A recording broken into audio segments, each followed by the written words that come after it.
Another type of logical reasoning that we use on a regular basis is deductive reasoning.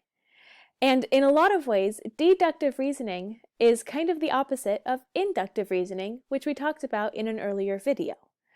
When we're using deductive reasoning, we are deriving specifics from what is already known. So in this case, we are taking a known general principle and applying it to a specific example.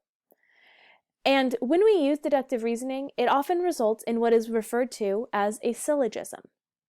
A syllogism is a conclusion that is supported by major and minor premises.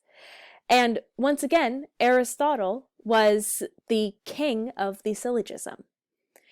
The most famous syllogism that he came up with was that all humans are mortal, Socrates is a human, therefore Socrates is mortal. So the conclusion of Socrates is mortal is derived from the major premise that all humans are mortal and the minor premise that Socrates is a human. Let's put it another way. All apples are fruits. This is a major premise that we already know. We know that apples are characterized as fruits. The Granny Smith is an apple. This is the minor premise. I am arguing that the Granny Smith is a type of apple. The conclusion that I then draw is that the Granny Smith is a fruit. And I know this to be true because I know that all apples are fruits and that the Granny Smith is a kind of apple.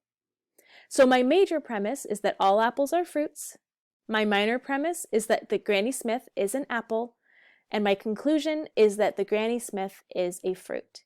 Just like my major premise was that all humans are mortal, my minor premise was that Socrates is a human, and my conclusion was that Socrates was mortal.